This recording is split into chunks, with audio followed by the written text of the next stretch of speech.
You ever think about how people crave love from everyone except the one who's been loving them the longest?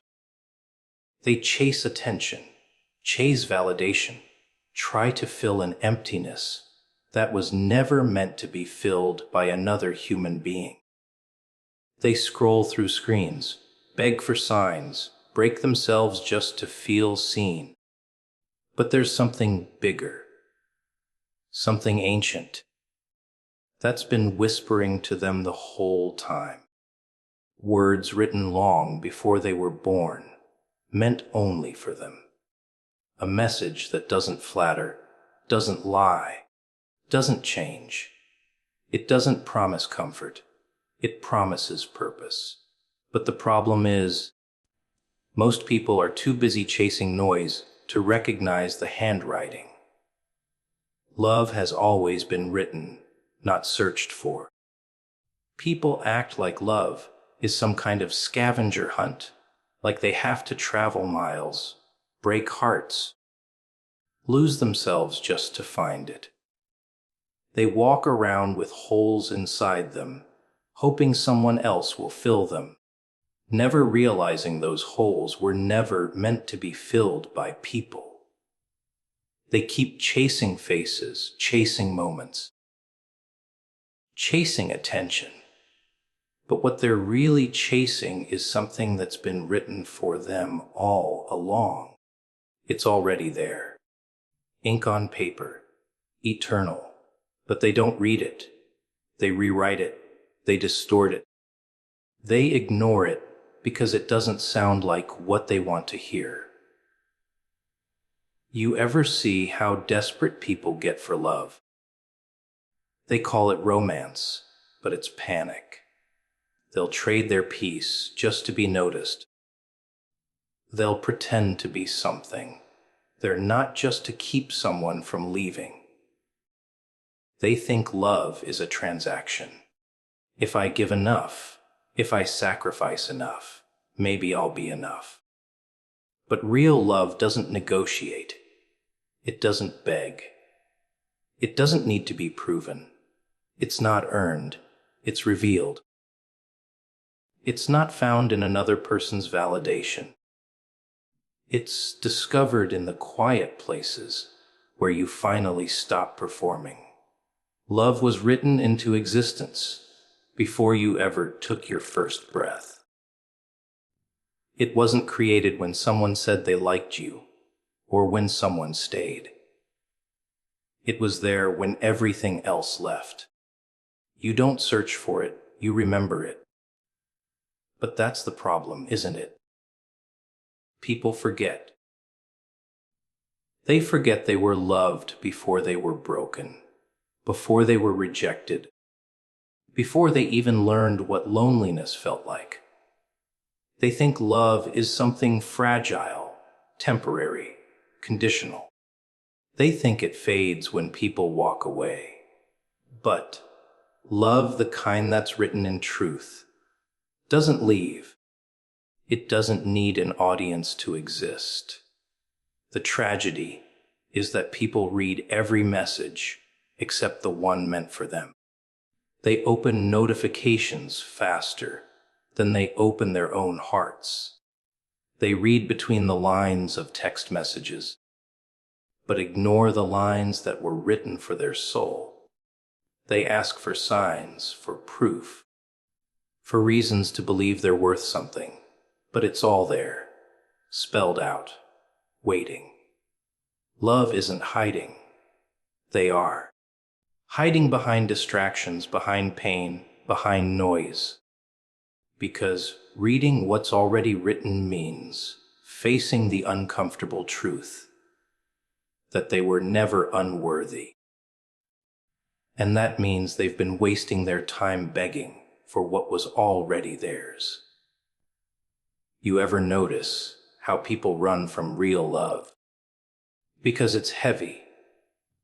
It's honest. It doesn't just tell you you're beautiful. It shows you where you're broken. It doesn't just hold your hand. It makes you face the parts of yourself you've been pretending don't exist. Real love isn't gentle all the time. Sometimes it cuts, it cleans, it rebuilds. But people don't want that. They want love that flatters, not love that transforms. They want to be adored, not awakened. That's why they miss the one message that matters most. It's not always sweet, but it's always true. There's something about written love that never fades. Spoken words disappear, but what's written stays. You can ignore it, tear it up, deny it, but it doesn't vanish. It just waits. Patiently, quietly, waiting for the moment you finally stop running long enough to look. Because love doesn't chase, it invites. It doesn't force, it calls. And when you finally read it, really read it, something inside you remembers. You remember that you were seen before you were seen, chosen before you achieved, forgiven before you fell. That's the kind of love no person can give, no mistake can ruin, no failure can erase. But people want to be the authors of their own story, so they keep editing, rewriting, trying to improve what was already perfect. They think they can design a better kind of love, one that fits their schedule, their ego, their comfort. But all they end up doing is complicating something that was meant to be simple. Love was written in a language deeper than desire. It's not made of promises. It's made of truth. It doesn't change its tone when you fall apart. It doesn't disappear when you stop deserving it. It's permanent ink. Love isn't something you find at the end of the road. It's the reason the road exists. It's not hiding in someone's eyes. It's been written across your entire life in invisible ink. You just need the right kind of pain, the right kind of silence to see it. That's the irony of it all. The thing everyone's searching for is the one thing that's never been missing. They just forgot how to read it. So they wander, and they chase, and they beg. They scroll through fake affection, mistake attention for care, mistake lust for connection. And all the while, the real thing waits, patient, unchanging, not asking for perfection, not demanding performance, just waiting for you to finally realize that the love you've been starving for was never lost, never hidden, never withheld. It's been written from the start, with your name on every line.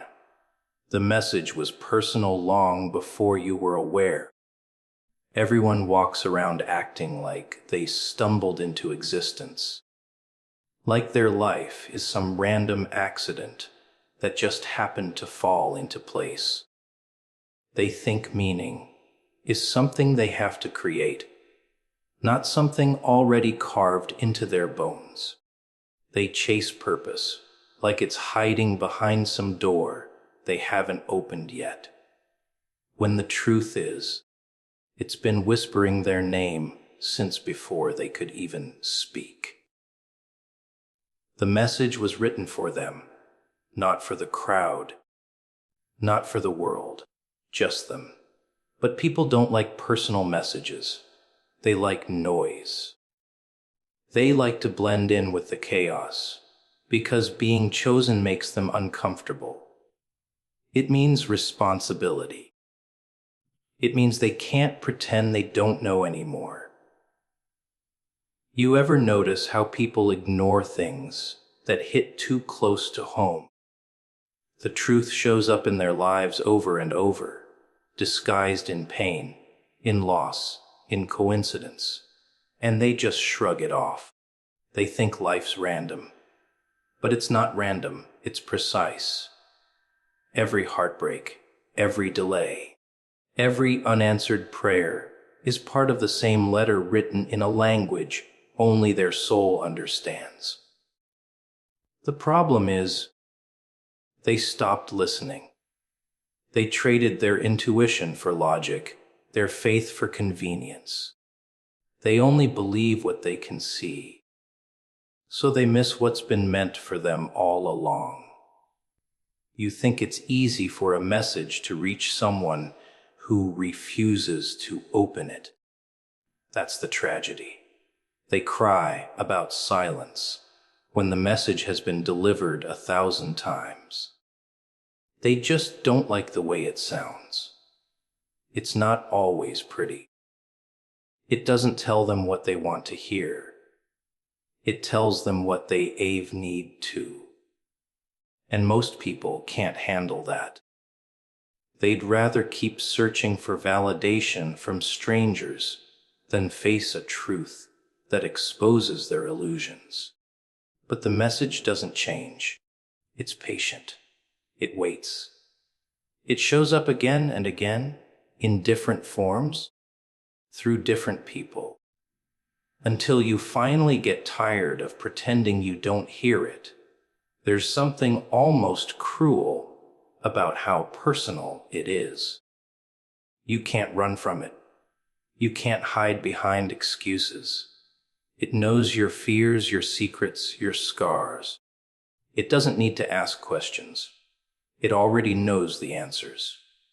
And still, it speaks softly, not demanding, not forcing. Just reminding you that you were never forgotten. You think your life is small, insignificant, but the message proves otherwise. It's not addressed to whom it may concern. It's written in your name, sealed with intention, and every time you ignore it, life just gets louder until you finally pay attention. People expect messages to come wrapped in beauty. They want clarity, comfort, applause. But sometimes the most personal messages arrive through chaos.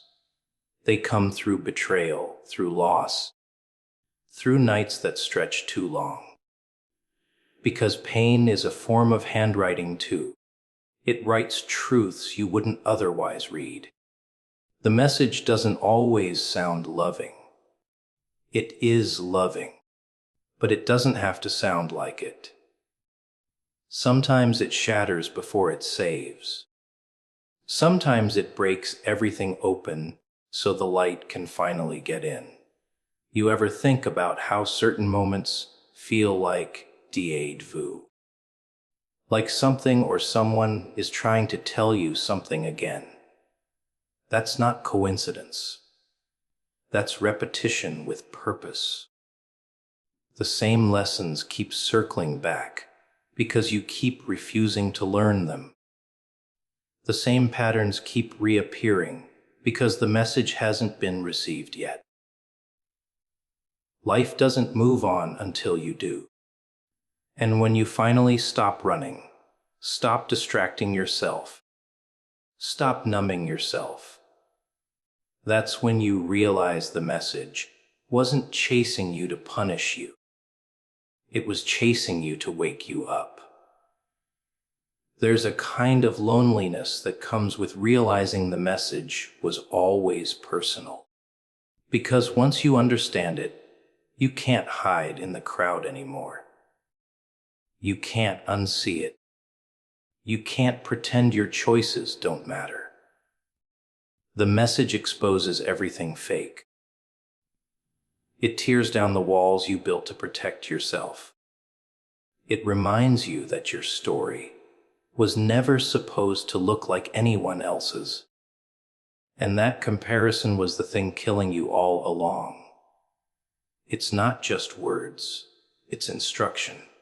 It's a map, written in visible ink, waiting for you to read between the lines of your own life.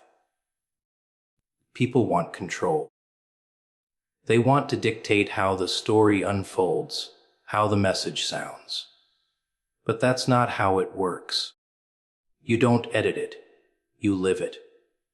Every day you ignore it, it gets heavier. Every time you run from it, it finds another way in.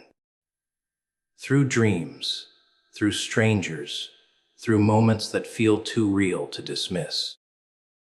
Because what's meant specifically for you doesn't stop knocking. You can delay it, but you can't delete it. You can ignore it, but it doesn't disappear. It just waits, like a letter collecting dust on a table you walk by every day, pretending it's not yours. There's something terrifying about realizing the message knew you before you knew yourself. That every detail of your life, the good, the bad, the unbearable, was already accounted for. You're not improvising, you're unfolding. And the words were written long before you even existed to read them. That kind of design isn't accidental. It's intimate. It means that even your mistakes aren't random. They're reminders. That even the silence isn't empty. It's echoing something deeper. The message isn't trying to control you. It's trying to call you back to yourself. Most people will go their whole lives pretending they never received it. They'll fill their days with noise, drown their thoughts in distractions, and keep asking for a sign that's been sitting right in front of them all along. But those who finally read it, the ones who open it fully, they don't look at life the same again. Because once you realize the message was always meant for you, you stop begging for proof and start living like you already have it. Real love corrects. It doesn't just comfort. People have this idea that love is supposed to always feel good. Like it's a constant stream of soft words and gentle touches. They think if something makes them uncomfortable, it must not be love. But that's the biggest lie. Real love doesn't let you rot in your comfort zone. It doesn't sit quietly while you destroy yourself. It doesn't nod along to your excuses or let you keep pretending everything's fine when it's not. Real love gets its hands dirty. It shakes you. It confronts you. It calls you out when you're lying to yourself. Because love isn't about making you feel safe. It's about making you become something better. You ever see someone drowning in their own mess, and the people around them just keep saying, "You're doing great. Don't worry." That's not love.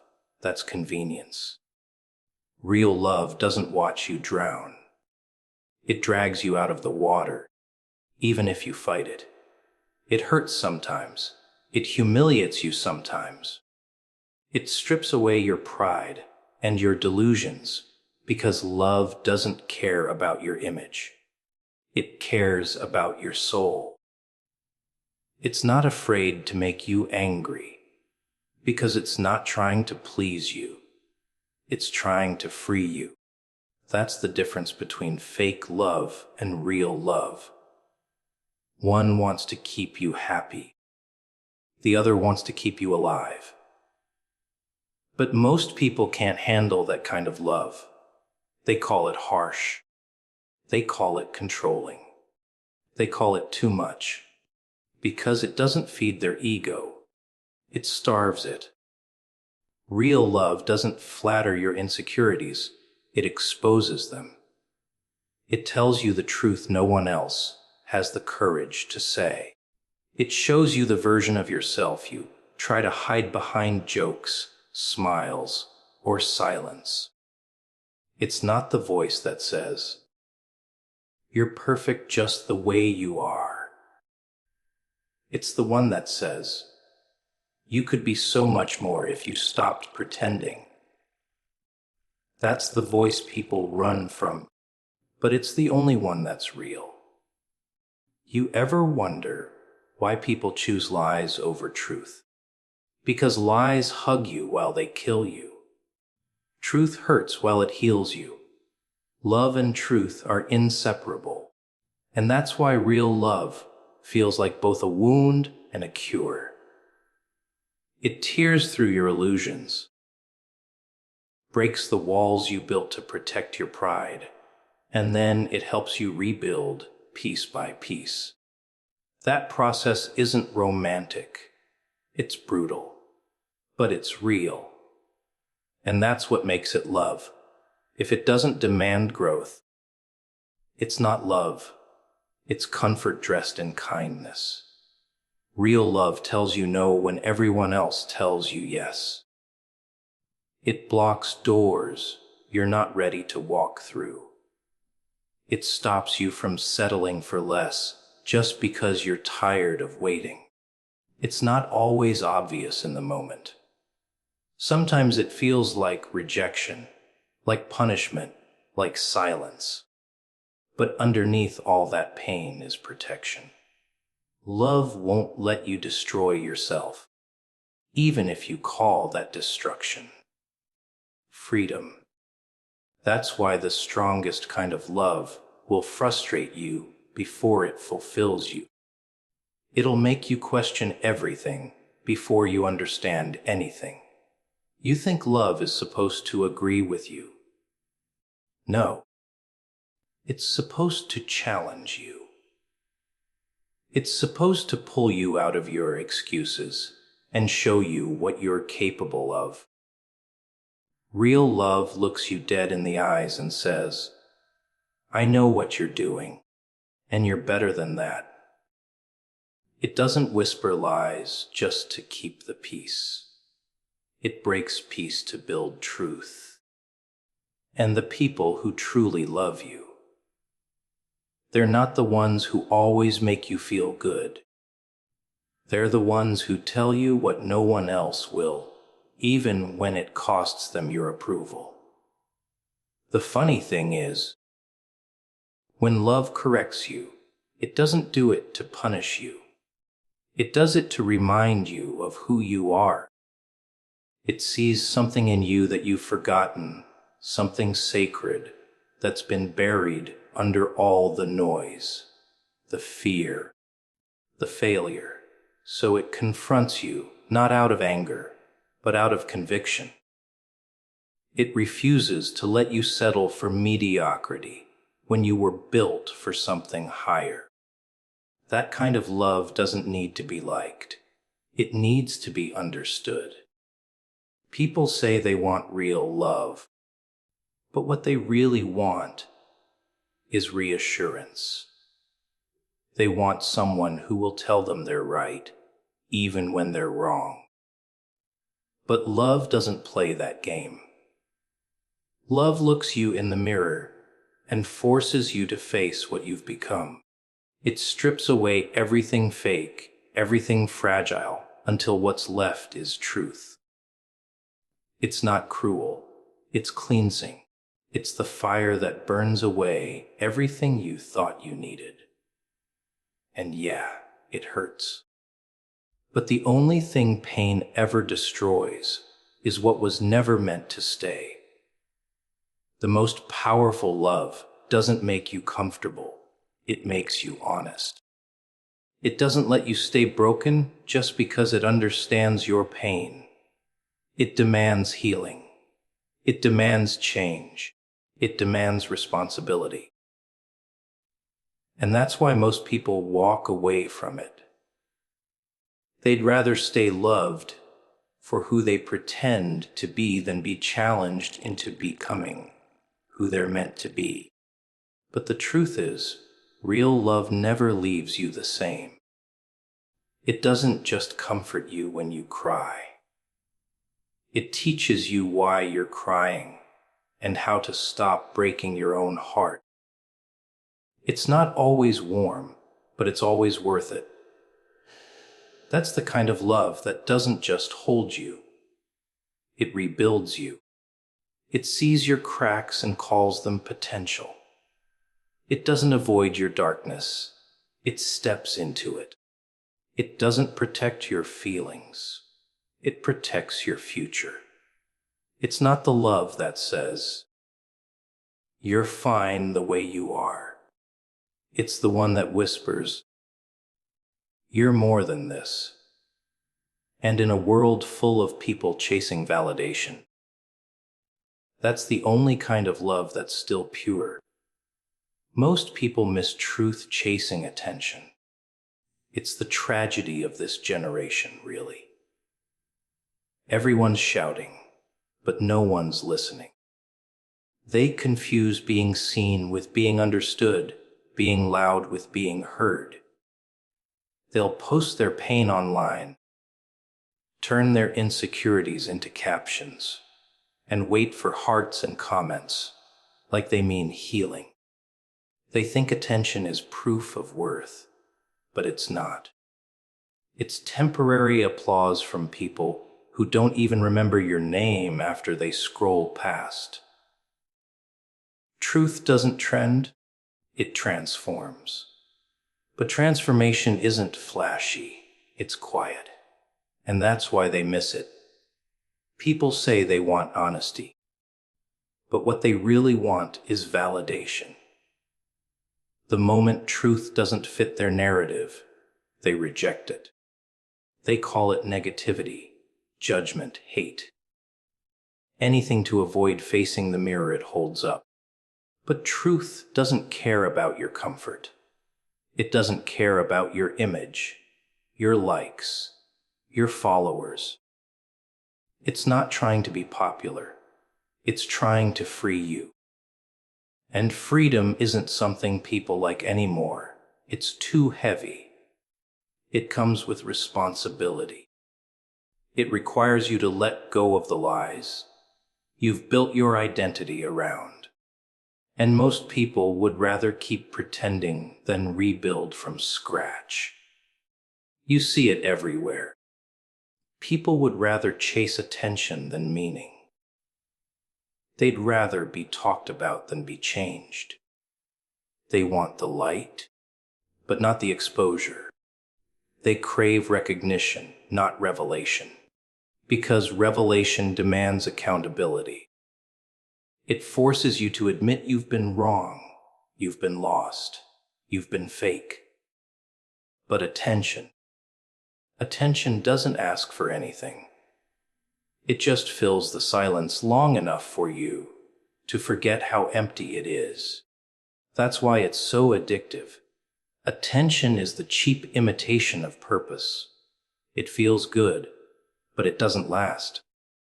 Truth, though, it lasts forever. It doesn't fade when the crowd leaves. It doesn't need applause to validate itself. It's not fragile like your reputation. It stands tall, even when no one's clapping. But here's the catch. Truth doesn't chase you. It waits, patiently, quietly, watching as you drown in the noise you've created. It's always there, right behind the curtain of chaos, waiting for the moment you finally get tired of pretending. That's when it speaks, not in a shout, in a whisper. And only the ones who've learned to silence the world long enough to listen ever hear it. The sad part is, people call that whisper weakness now. They've replaced depth with performance. They think vulnerability is exposure, not courage. They'll share their lives publicly, but hide their souls privately. It's all a game. How to look real without actually being real. How to speak truth without letting it change you. Everyone wants the illusion of authenticity, but not the pain that comes with it. Because truth hurts.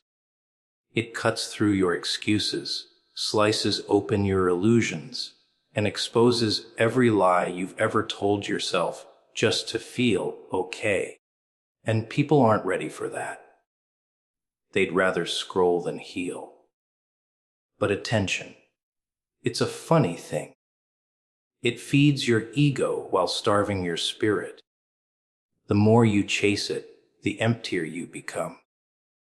You start performing instead of living. You start curating your pain instead of confronting it. You start depending on strangers' opinions to remind you who you are. And the moment they stop looking, you crumble. That's the price of attention. It doesn't build you, it uses you. It's never love. It's just curiosity disguised as care. Truth, though, it doesn't need an audience. It doesn't care if you're liked. It just wants you to wake up. It'll ruin your fake peace so you can find real peace. It'll take away what you thought you needed so you can finally see what you've had all along. But people don't like that version of love. They want something softer, something that doesn't challenge their fantasy. They want a God who claps for their chaos instead of cleaning it. They want truth to sound sweet, not sharp. But real truth doesn't whisper pretty words. It burns. When you finally stop chasing attention, you start seeing how loud the lies were. You notice how much time you wasted trying to impress people who were never even looking. You realize how much of yourself you gave away to maintain an image that was never real. And then the silence hits. The silence where you finally meet yourself. The silence where truth starts to speak. And in that silence, there's no audience, no performance, no mask. Just you and what's real. That's the moment most people run. Because attention distracts you from emptiness, but truth forces you to face it. And facing it means letting go of the comfort of pretending. But you can't heal while performing. You can't grow while chasing applause. The world will keep telling you to shine, to stand out, to make noise. But what good is all that if you've lost your voice in the process? Attention is a drug, but truth, it's the detox.